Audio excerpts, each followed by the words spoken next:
जय हिंद दोस्तों, फिर से आपको एक नए सेशन में आपका स्वागत करते हैं। दोस्त, कभी कभी हम किसी चीज़ को न जानते हैं और वहाँ पे अपना दिमाग लगा लेते हैं। तो दोस्तों, हमें अपना दिमाग नहीं लगाना चाहिए, लेकिन जिस फील्ड में हमें जानकारी हो, उस काम के बारे में जानते हो, वहाँ पे दिमाग लगाएं। स्मार्ट बने, ओवर स्मार्ट नहीं। ओवर स्मार्ट वाले हमेशा लोग क्या होते हैं, पीछे। देखिए दोस्तों, आस्था का परीक्षा तभी होता है जब हम प्रभु से चाहें और ना मिले।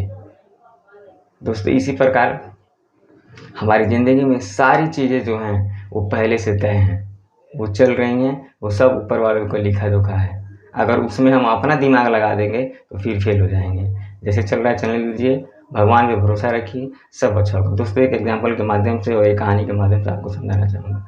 दोस्तों, एक पंडित जी रहते हैं, शिष्य समझ लीजिए, और वो मंदिर की रोज पूजा पाछा करते हैं, साफ सफाई करते हैं, मतलब वहाँ के वो पुजारी होते हैं। पर डे का उनका यही रूटीन होता है, और वो भगवान से बात भी कर पाते हैं। तो भगवान से बोलते हैं, भगवान कभी कभी मुझे एक दिन अपना जगह दे दीजिए मुझे बैठने के लिए। भगवान बोलते नहीं, तेरे से नहीं हो पाएगा। बोलते प्लीज़ एक दिन दे दीजिए। बोले चल ठीक है, कल देता हूँ तेरे को, लेकिन एक शर्त है कि तुझे कुछ करना नहीं है, सिर्फ वहाँ पे बैठ के देखते रहना है, कुछ अपना दिमाग नहीं लगाना है। बोले ठीक है। तो दोस्तों, कैसे कैसे कल सुबह हुआ, पंडित जी नहा वहाँ के गए और वहाँ पे आराम से बैठ गए और बोले कि शर्त याद रखना कि तुमको कुछ बोलना नहीं है, अगर तुम बोलोगे तो सारा गड़बड़ हो जाएगा। पंडित जी बोले ठीक है, मैं कुछ भी नहीं बोलूँगा। और दोस्त, शंकर भगवान उठते वहाँ से और वो जा करके कहीं घूमने उमने चले जाते हैं। मान लीजिए छुट्टी हुआ तो भाई आदमी को घूमने ही जाता है, तो उस दिन चले जाते हैं घूमने, और ये ड्यूटी पे लग जाते हैं पंडित जी। और वो वहाँ पे शंकर भगवान की मूर्ति बन के बैठ जाती है। वहाँ पे एक बहुत धनी इंसान आता है और पूजा वूजा करता है, और उसका बटुआ गिर जाता है। बटुआ बोले तो पर्स गिर जाता है वहाँ पे। पर्स गिर जाता है, तब तक वहाँ पे एक चोर आता है, और वो चोर क्या करता है, उस बटुए को लेकर के चल देता है। बटुए को लेकर चलता है तो वो जो पंडित जी बैठे रहते हैं वो सोचते हैं, अरे यार ये तो दूसरे का बटुआ है, दूसरा लेके जा रहा है, बोलो क्या। फिर वो भगवान का आता है कि नहीं नहीं, भगवान ने बोल के गए हैं कि नहीं बोलना है, तो नहीं बोलता है। फिर कुछ देर बाद एक नाव खेवने वाला नाविक आता है और पूजा वूजा करता है और बोलता है, भगवान मैं 15 दिनों के लिए जा रहा हूँ समुंदर में, मेरी रक्षा करना।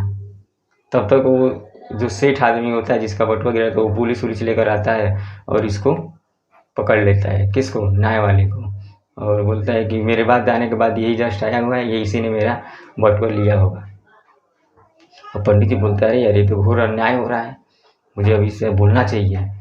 और वो बोलता है, अरे अरे साहब ये नहीं, आपका बटुआ एक चोर लेकर गया हुआ है, और ये तो भलमानी से अभी आए हैं और वो जा रहे हैं नाव खेलने के लिए, अभी ये तुरंत अभी आए हैं।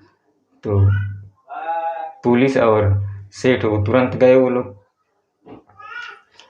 चोर के पास, बटुआ मिल गया, और ये नाव साहब नाव चलाने के लिए चले गए, नाविक आदमी। और भगवान वहाँ पर आए, बोले कि मैंने तुमसे बोला था ना कि कुछ बोलना नहीं है, शायद तुमने शर्त भूल गया। बोला, अरे नहीं साहब, मैंने शर्त नहीं भूला, मैंने देखा कि एक आदमी के साथ एकदम अन्याय होने वाला था, बटुआ कोई और लेके गया था और जेल में ये चले जाते।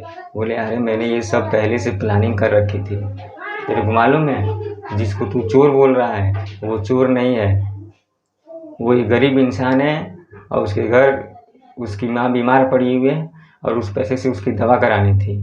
और जिस सेठ का पैसा गुम हुआ है वो इतना बड़ा सेठ है कि उतना पैसे गुम होने से उसका कोई फ़र्क पड़ने वाला नहीं है। और जिस तू नाविक को अभी भेज दिया समुंदर में 15 दिन के लिए, वहाँ पे 13वां दिन में बाढ़ आएगा और वो मरने वाला है। तो मैंने सेट करके रखा था कि सेठ के पैसे से उसकी इलाज हो जाती और ये जेल में चला जाता ताकि समुंदर में ना जाए, और तूने मेरे कई किराए पे फाइन फेर दिया, अपना दिमाग लगा लिया। और है तो इंसान ही, इंसान तो दिमाग लगाएगा ही लगाएगा। सारे इंसान नहीं लगाते हैं भाई, लेकिन कुछ इंसान ऐसे होते हैं जो उल्टा खोपड़ी पटकते हुए अपना लगा देते हैं ना जानते हुए भी। दोस्तों, मैं आपसे रिक्वेस्ट करूँगा, जिस काम के बारे में आपको जानकारी और सीख ना हो उस काम में अपना दिमाग नहीं लगाना चाहिए, पूछ लेना चाहिए। मैं इस कहानी के माध्यम से आपको यही समझाना चाहूँगा। अगर ये मेरी कहानी समझ में आई होगी तो उसको लाइक शेयर सब्सक्राइब ज़रूर करिएगा। तब तक के लिए बेस्ट ऑफ लक।